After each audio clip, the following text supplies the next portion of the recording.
여행에서 좋은 안내자가 있으면 그것보다 더 좋은 건 없습니다. 그래서 오늘 여러분들의 미래 여행을 안내하게 오신 강사 선생님을 갖다가 소개드리겠습니다. 오늘 오신 강사 선생님 성함은 장종욱이십니다. 장종욱 선생님께서는 26기 졸업시험에서 지금 컴퓨터공학을 갖다 전공하시고 지금 현재 동의대학교에서 컴퓨터공학과 교수 겸 공과대학장고 그리고 대외 부총장을 역임하고 계십니다. 제가 그 장종욱 선배님의 그 활동 내용을 보면서 제일 많이 놀랐던 부분이 그냥 단순하게 대학 교수님으로서 연구와 그다음에 학생들 강의에 집중하시는 분이었지만은 국내외 특허 80여 건을 등록해서 출연하고 계십니다. 그 다음에 500여 편에 되는 국내외 논문을 갖다 게재하고 계시는 세계적인 학자이십니다. 그런 선배님들 갖다가 여러분들에게 소개돼서 너무나 반갑습니다. 장종욱 교수님 소개하겠습니다.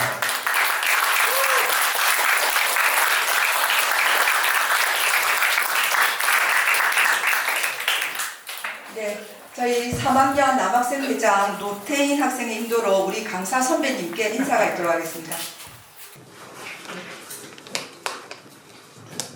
전체 촬영 장종욱 선배님께 대하여 경례. 반갑습니다. 자, 생성형 인공지능이라는 것에 대해서 잠시 말씀을 드리고자 하는데, 여러분 뭐 생성형 인공지능보다는 지금 가장 핫 이슈가 되고 있는 챗 GPT라는 말을 많이 들어보셨을 거예요. 그래서 지금 고등학생들 입장에서 볼 때 챗 GPT가 나랑 무슨 상관이 있느냐 이렇게 좀 물으면, 그렇게 지금 어쨌든 여러분이 가장 핫 이슈가 되고 있는 이 사안을 좀 알고 내가 어떤 대학을 갈 때 어떻게 뭘 할 것인지를 좀 결정할 수 있으면 참 도움이 되겠다 싶습니다. 잠시 제가 챗GPT라는 것을 좀 이야기하기 전에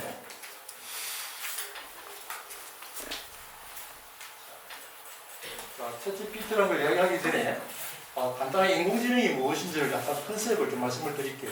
그 다음에 거기서 나오는 생성형 알고리즘을 좀 말씀을 드리고, 그래서 가장 현재 떠오르고 있는 챗GPT, 그 앞으로 미래가 어떻게 흘러갈 것인가 말씀을 좀 드리도록 하겠습니다. 여러분, 인공지능이라는 것은 그 말대로 artificial이라고 쓰는데 임의로 만든 것이죠. 사람이 임의로 만든 것인데, 우리가 보통 인간이 동물하고 구분된다면 인간이 보통 우리가 지능을 갖고 있다고 볼 수 있습니다. 근데 그 지능을 사람만이 가지는 것이 아니라 좀 뭔가 기계가 좀 가져보자 하는 것이, 어떻게 하면 기계에 이식할 수 있을 것인가 하는 그 시기의 로봇 같은 건데, 인간의 지능을 기계가 옮겨보자라는 학문들이 보통 우리가 인공지능이다라고 이야기합니다.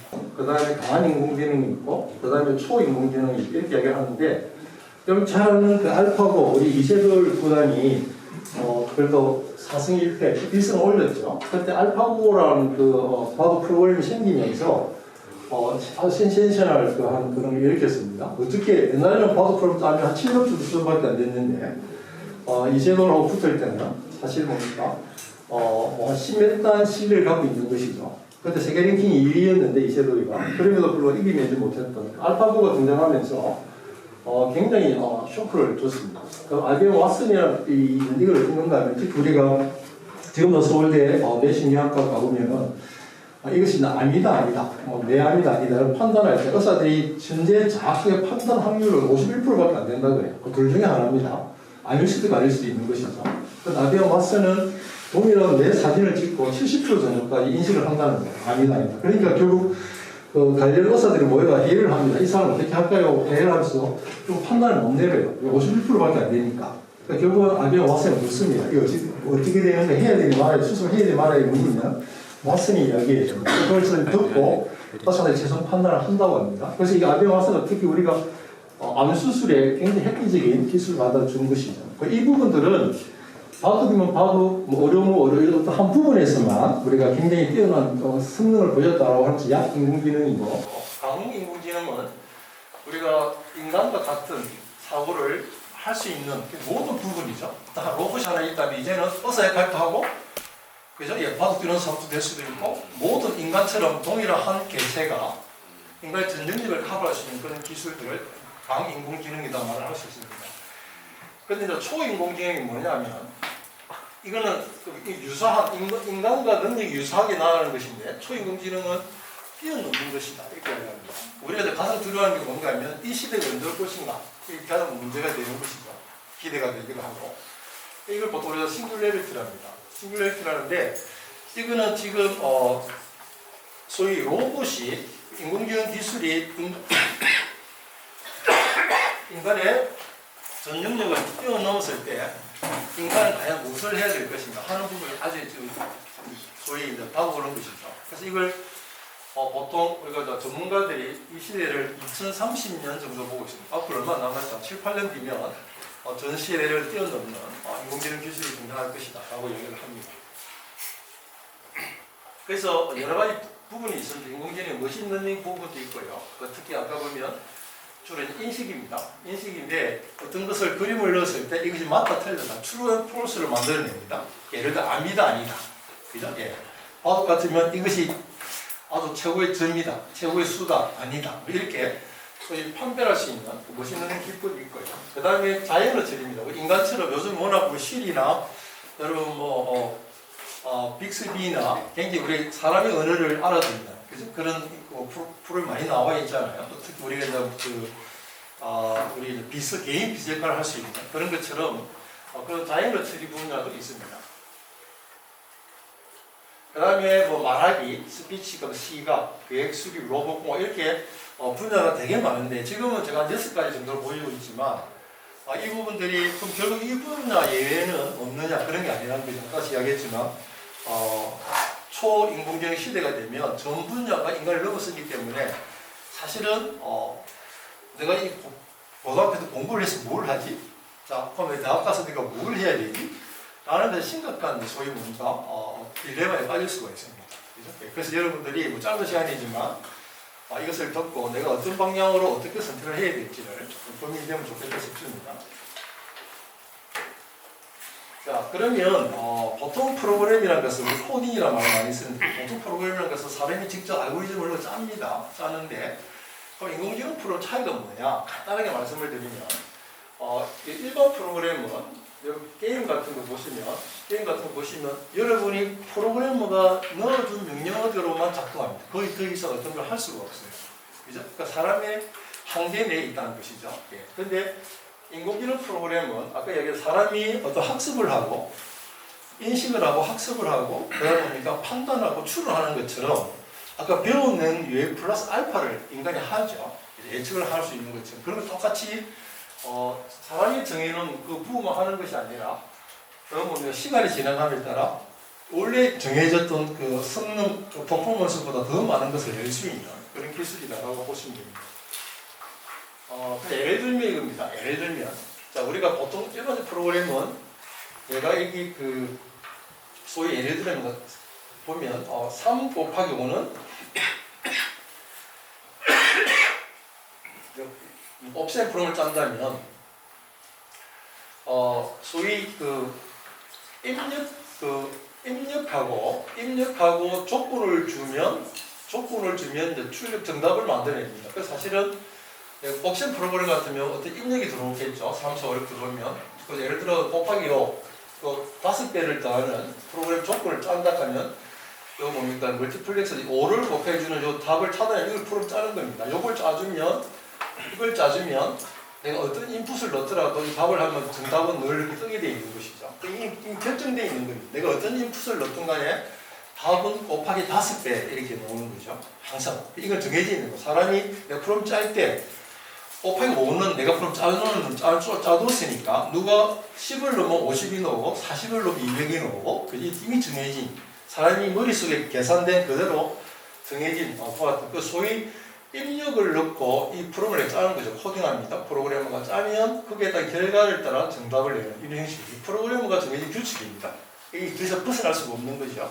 근데 인공지능 프로그램은 뭔가 하면 입력과 넣고 소위 뭔가 출력을 넣습니다. 입력과 출력을 넣어가지고 뭘 찾아내는가 하면 요걸 찾아냅니다. 조건을.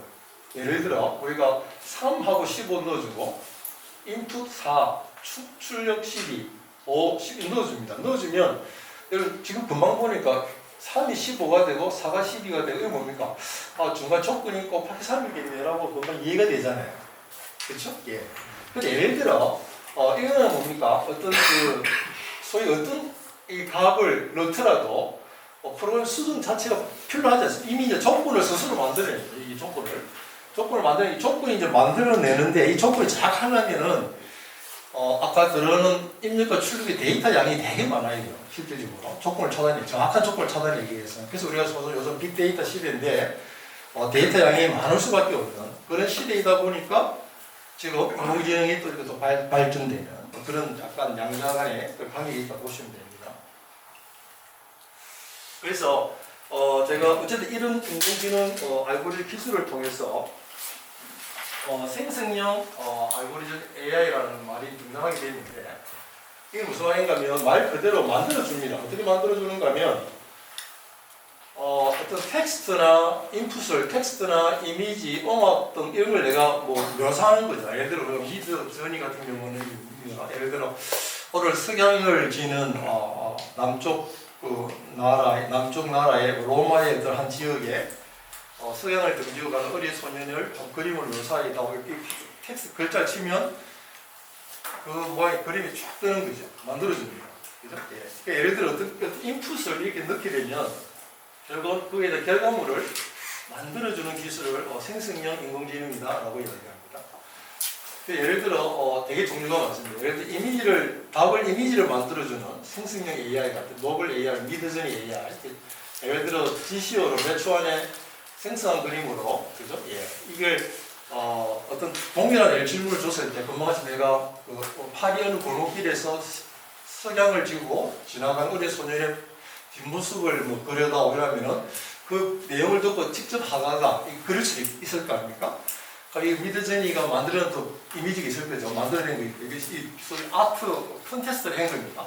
누가 더 이렇게 아름답게 정확하게 그림을 그려냈느냐 했을 때 미드저니가 우승을 했다는 것입니다. 이게 무슨 말인가 하면 우리가 그냥 묘사하는 거죠. 이렇게. 소위 이렇게 묘사만 해주면 그에 맞는 그림을 만드는 이걸 어떤 영향을 주는가 하면 신문사에서 예를 들어 국제신문이 보통 그 네이버에 등록되는데 네이버는 실제 눈을 보는 그런 매체다 보니까 그냥 기사가 기사로 적는 걸 받지 않습니다. 항상 그림을 동영상을 보여주든지 그림을 보여줘야만이 실어주거든요. 근데 예를 들어 촬영 기자 같이 가 촬영하면 좋은데 못할 수도 있지 않습니까? 기자가 기사를 적을 때 어떤 그림이 없으면 등록이 안 되니까 보통 우리 소위 디스크립트죠. 만드는 그림 그려주는 사람들이 있습니다. 신문사에. 그럼 이런 기사 내용을 보고 그에 맞는 그림을 그려서 첨부해가지고 내부에 올립니다. 근데 이제 그런 사람 집을 필요가 없는 거죠. 기사 내용을 어디 올리면 됩니까? 예, 여기 올리면 되는 거죠. 아주 절묘한 그림을 만들어주는 거죠. 그 지금 사실 국기신문 디스크립트가 날아갔다 그래요. 필요가 없어요. 네. 사실은 그렇게 된 거죠. 예를 들어 한 그림을 보여주는 그런 AI 사이트도 있고요. 이거는 소위 영상물을 보여줍니다. 하나의 영화처럼. 내가 소위 이렇게 시나리오를 좀 적어주면 그 시나리오에 대한 소위 동영상을 쫙 만들어주는 사이트도 있습니다. 그 영화 만들 때 영화 감독이 엄청난 돈을 들어가면서 그죠? 배우를 써가면서 이렇게 해야 되는데 내가 시나리오 머릿속에 있다 그러면 시나리오만 집어넣으면 이렇게 동영상이 만들어지는 거죠. 물론 완벽한 영화는 안 되겠지만 이걸 갖고 우리가 충분히 힌트를 얻고 그죠? 인공지능이 어떤 걸 이렇게 보여주는 걸 보고 내가 또 더 추구할 수도 있지 않겠습니까? 그렇게 해서 나오는 사이트들입니다. 지금 나와 어디에 상관없이 엄청나게 인공지능 기술은 진행되고 있다고 말씀을 드릴 수 있습니다. 그래서 이제 제가 앞에 생성형 AI에 대해서 여러 얘기를 했는데 그 중에 특히 지금 인기가 끌고 있는 챗GPT라는 걸 잠시 말씀을 드리면 여러분 이게 여기 들어가 보시면 openai.com에 챗을 치시면 여기 여러분 챗GPT를 쓸 수 있는 그런 사이트입니다. 들어가 보시면 그래서 일단 챗GPT를 여러 가지 이야기를 좀 하는데 결국 우리 요즘 보면 챗GPT가 등장하면서 떠오르는 앞으로 미래의 직업이 뭐냐 할 때 프롬프트 엔지니어라고 합니다. 프롬프트가 여러분 잘 알겠지만 대통령이 할 때 이렇게 뭐 쭉 스크린 뜨고 보고 있잖아요. 나와서 뜨게 되는데 아까 보면 똑같이 입력창에다가 내가 질문을 어떻게 던지느냐에 따라서 답이 달라져요. 챗GPT 답 제목이. 그 질문을 좀 자세하게 구체적으로 질문을 어떻게 하냐에 따라서 답이 달라지기 때문에 그 질문을 어떻게 하느냐가 너무 중요한 거예요. 왜? 이 안에 있는 너무 수많은 보물들이 있는데 이걸 찾아내는데 질문을 어떤 질문을 던져야만이 아주 좋은 답을 찾을 수 있을 것인가 그게 문제가 되기 때문에 우리가 질문을 상황을 구체적으로 설명하세요, 역할을 부여하세요 이런 것들을 이야기를 하고 있습니다. 그런 것들을 교육을 시키는 소위 프롬프트 엔지니어라는 그런 교육도 있습니다. 지금 저도 교육이 어찌 받게 되는가 생각하면은 옛날에는 우리가 지금 남이 만들어놓은 기술을 내 머릿속에 집어넣고 암기해가지고 외워가지고 실험치는 그런 시대, 산업화 시대를 맞죠. 근데 이게 이제 그런 게 아니라 이제는 뭡니까? 다 있어요. 아까 챗GPT라는 거 다 들어가 있기 때문에 이걸 어떻게 끄집어내느냐 하는 기술이 너무 중요한 기술이 됐다 하는 차원에서 말씀을 좀 드립니다. 그래서 예를 들어 챗GPT 기능은 뭐 아주 많습니다. 다양한 주제의 대화, 문제풀이, 글쓰기, 음식 쭉 있는데 기회가 되면 한번 써보면 좋겠다 싶고요. 자, 그 다음에 아까 보면 똑같은 단어로 아까 고등학교 단어로 다른 테이블을 만들고 이번에 두 번째 칸에 예문 번역을 넣어줘. 예문한 번역을 여기 보면 요거죠. 단어에 대한 아까 예문 나왔잖아요. 세 번째, 두 번째 테이블 예문 번역을 이렇게 해줍니다. 그러니까 마지막 질문이 뭔가 하면 금방 내가 집어넣었던 예문, 영어로 된 예문을 번역해줘. 번역이 나왔다는 거죠. 이게 지금 챗GPT랑 대화를 하는 거죠. 예를 들어 내가 영어 공부를 할 때 어떤 그 센텐스가 쭉 나온다면 이 센텐스를 넣고 큐브가 넣고 난 뒤에 필요한 그 질문을 얼마든지 줄 수 있는 것이죠. 우리 필히 영어사를 찾고 거기 어떤 예문 이런 게 아니라 한 번만 모든 게 다 정리가 되면 그럴 수가 있습니다. 그래서 예를 들어 지금 영어 공부를 어떻게 할 것인가에 대한 것도 많이 연구가 되고 있습니다. 챗GPT를 가지고. 사실은 그래서 내가 어떤 질문을 던냐에 따라서 답들이 달라지기 때문에 충분히 영어 교사로서 역할이 가능하다라고 말씀을 드릴 수 있습니다.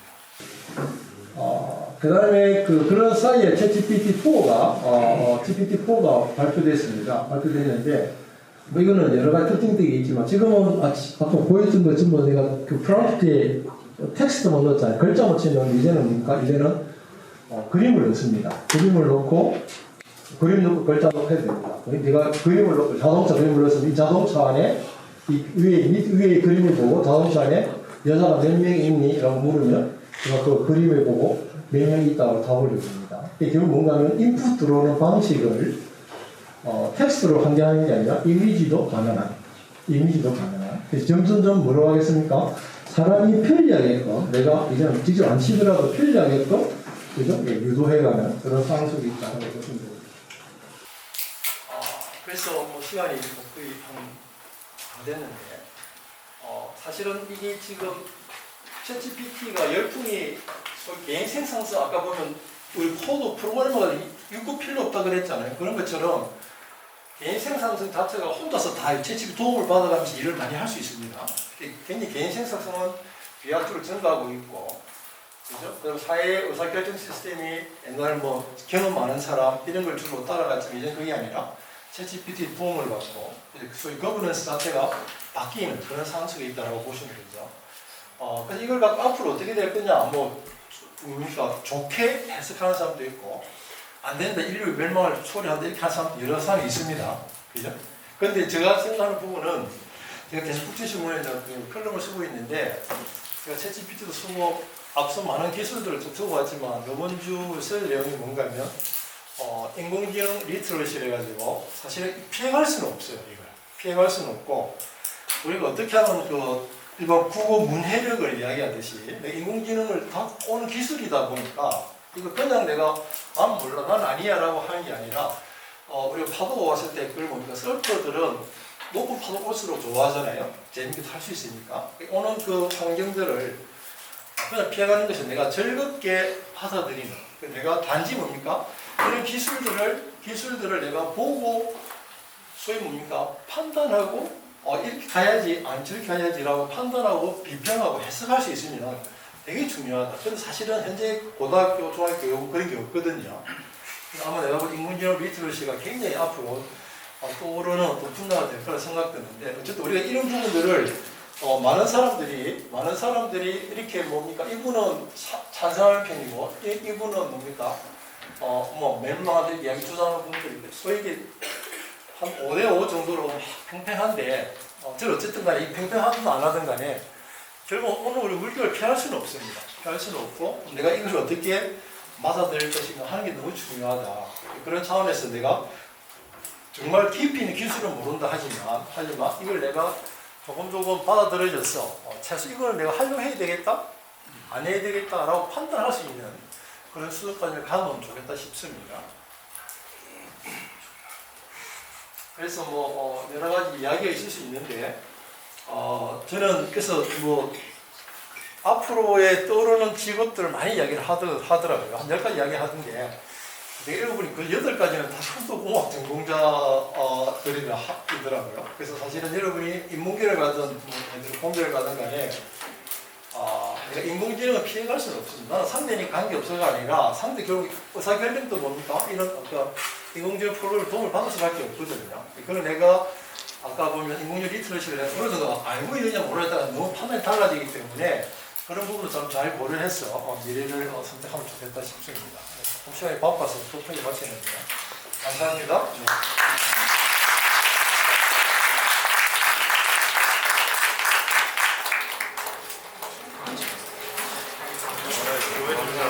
네. 네, 감사합니다. 이것으로 우리 제2회 진로특강을 마치도록 하겠습니다. 감사합니다. 모두 잘했습니다.